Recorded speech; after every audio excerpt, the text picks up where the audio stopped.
اعوذ باللہ من الشیطان الرجیم، بسم اللہ الرحمن الرحیم۔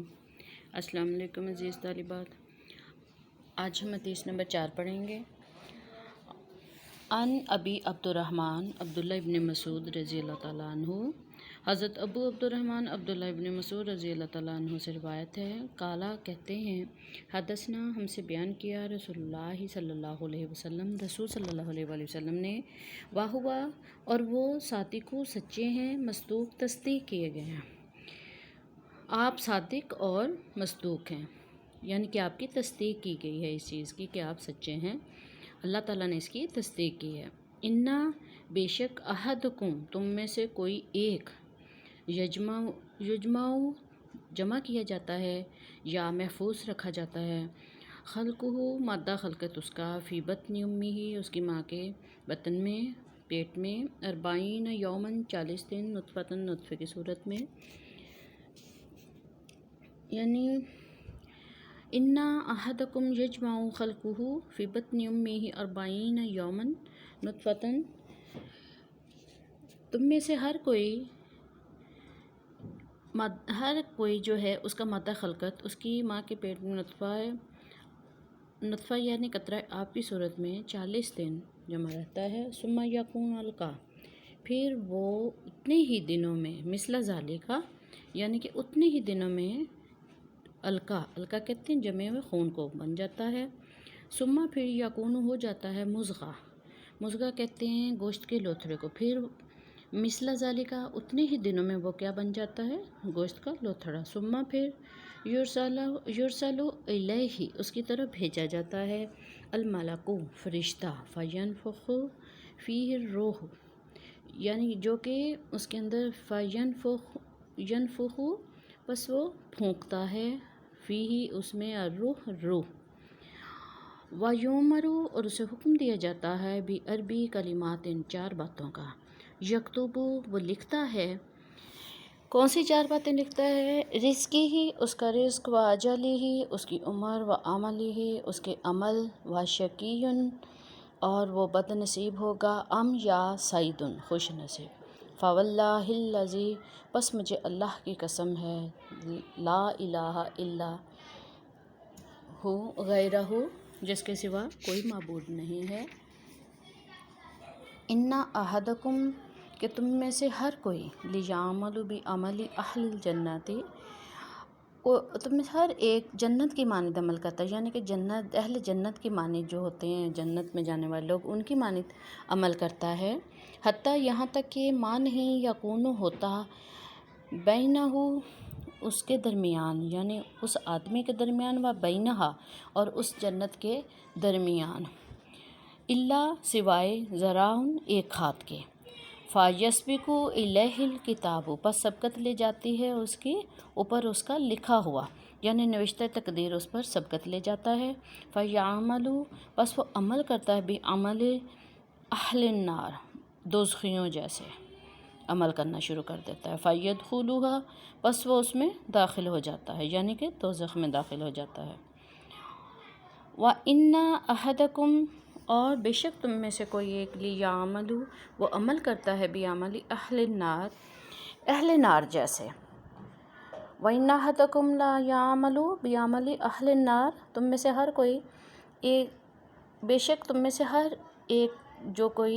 عمل کرتا ہے اہل نار جیسے، یعنی دوزخیوں جیسے گناہوں کے یعنی کام کرتا ہے، حتیٰ یہاں تک کہ ما یکون بینہ و بینہا حتیٰ کہ اس آدمی اور اس دوزخ کے درمیان ایک ہاتھ کا فاصلہ رہ جاتا ہے، فَيَسْبِقُ عَلَيْهِ الْكِتَابُ پس اس کا لکھا ہوا اس پر غالب آ جاتا ہے، فَيَعْمَلُ بِعَمَلِ أَهْلِ الْجَنَّةِ اور وہ عمل کرتا ہے اہل جنت جیسا، فَيَدْخُلُوهَا پس وہ اس میں داخل ہو جاتا ہے، متفق علیہ یعنی کہ اس پر امام بخاری اور امام مسلم متفق ہیں۔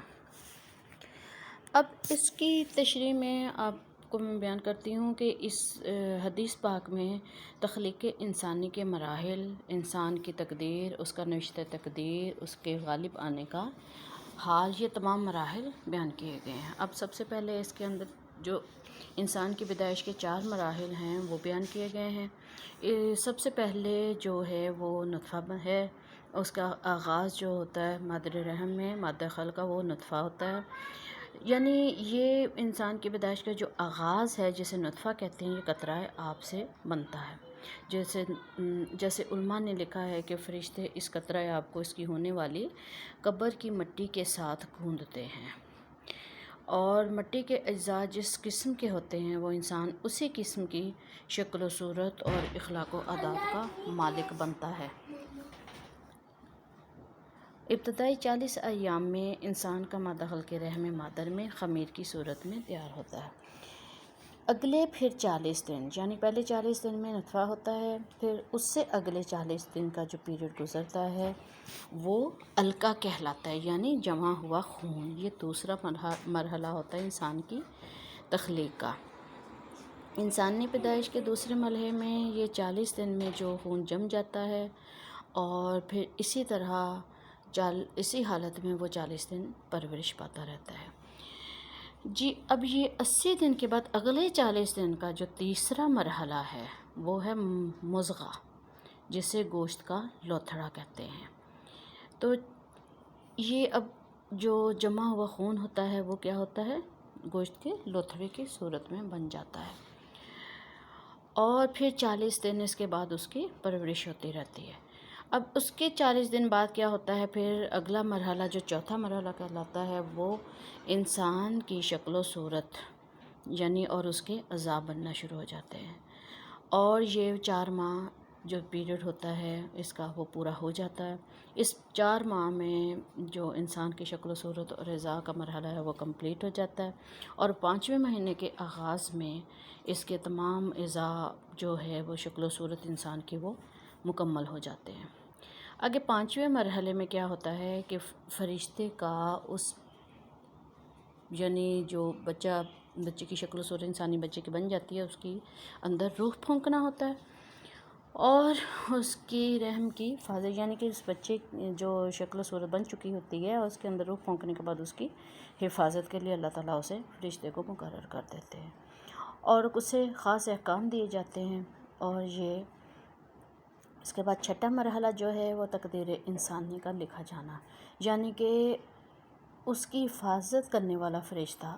اس انسان کے متعلق اللہ تعالیٰ کے حکم سے 4 باتیں لکھ دیتا ہے۔ اب وہ 4 باتیں ہر انسان کی کیا لکھی جاتی ہیں؟ رحم مادر کے اندر رزق،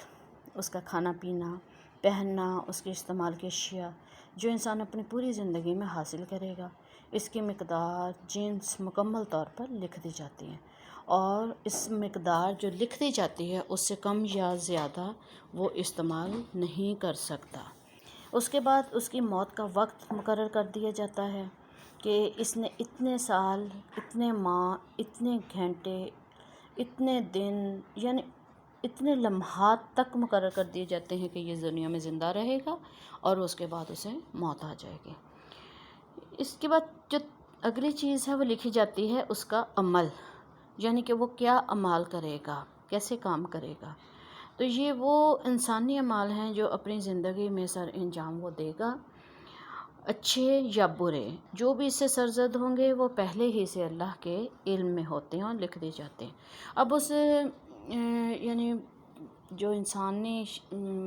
انسانی بچہ بنایا جاتا ہے اس کے بارے میں اگلا جو مرحلہ ہے وہ لکھ دیا جائے۔ چوتھی چیز کا لکھی جاتی ہے اس کی بدبختی یا نیک بختی، یعنی کہ اس کا شقی ہونا یا سعید ہونا۔ اب بدبخت اس طرح ہوگا کہ برے عمل کرے گا، یا اچھے عمل کر کے نیک بخت ہوگا۔ انجام کے لحاظ سے وہ شقی ہوگا یا سعید، یعنی بدبخت ہوگا یا نیک بخت۔ اس کی جو وضاحت ہے اس حدیث کے آخر میں بیان کر دی گئی ہے کہ اگر کوئی خود جتنا بھی اچھے کام کرے گا لیکن اس کے نصیب میں برا لکھ دیا گیا، اس کے نصیب میں دوزخ لکھ دیا گیا، تو وہ دوزخ میں جائے گا اور اس کا انجام دوزخیوں کے ساتھ ہوگا۔ لیکن بعض اوقات اس کے برعکس اس طرح ہوتا ہے، یعنی کہ وہ پہلے تو اعمال اس جیسے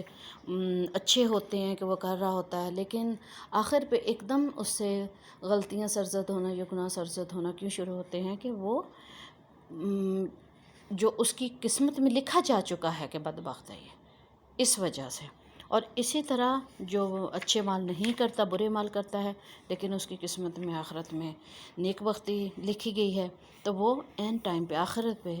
اچانک سے وہ نیک اعمال کرنا شروع کر دیتا ہے۔ تو جی یہ حدیث نمبر 4 تھی ہماری آج کے، انشاءاللہ اگلا کل پڑھیں گے۔ اللہ حافظ۔